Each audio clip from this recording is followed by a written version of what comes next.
Lorsque Rav Wolbe nous parle du Kibbout Avahem dans Aléchour, Chelek Bet, deuxième volume, page 228, il écrit quelque chose d'incroyable. Nous devons nous exercer, dit-il, à pratiquer les halachot de Kibbout Avahem, du respect des parents, Bemilouan, dans leur entièreté. Il ne faut rien laisser dans cette mitzvah. Et ceci, Bechol Mine Hidur Shenuchal Lehader Bemitzvazo. Il ne suffit pas de pratiquer Kibbout Avahem, mais il faut pratiquer cette mitzvah de la plus belle façon. Bien évidemment, nous dira Volbé, j'évite la lecture du texte, mais vous pouvez le trouver dans Aléchour, deuxième volume, page 228. Bien évidemment, si mon père me demande un café, un thé, je dois le faire sans hésitation. À plus forte raison, s'il me demande de l'accompagner quelque part, il y a dans le Shulchan Aruch, il faut étudier la halachot de Kibbout Avahem pour les mettre en pratique entièrement. Il ne faut rien laisser dans cette mitzvah. Le premier point que je voulais partager aujourd'hui avec vous à travers Avlemé, c'est le hidour. Il ne suffit pas de faire la mitzvah, mais il faut la faire de la façon la plus belle, la plus entière.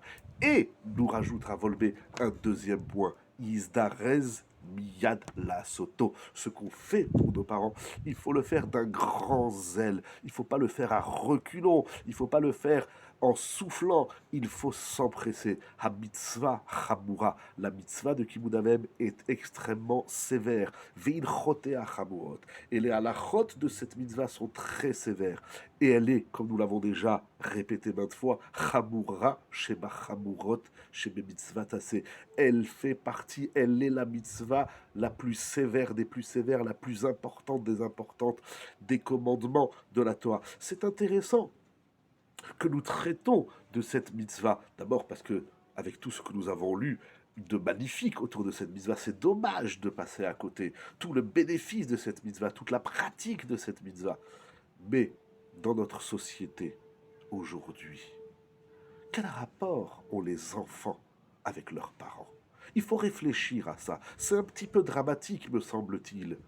On prend les parents, on les jette dans des maisons de retraite ou de vieillards et on les oublie. C'est dramatique. On ne peut pas laisser nos parents à l'abandon, même si peut-être qu'il faut les mettre dans des maisons euh, euh, comment dirais-je, des maisons spécialisées pour les personnes âgées. C'est normal, on ne peut pas s'occuper de toute la journée, il y a des soins, et puis on a chacun nos activités. Mais déposer ses parents dans une maison de retraite ou dans un hospice de vieillards et de les jeter à l'abandon, de les oublier là-bas, c'est dramatique. Il faut aller voir ses parents tous les jours. Il faut leur donner des nouvelles. Vous a dit Ravolbé, vous vous rappelez, si on est loin, ça peut être, on peut appeler son père et sa mère 5 minutes tous les jours. Bien évidemment, tous les veilles de Shabbat et les veilles de fête, cela va sans dire. Mais le rapport par enfant, pas seulement les enfants, l'éducation, le rapport par enfant, ce n'est pas qu'une question d'enfants en bas âge.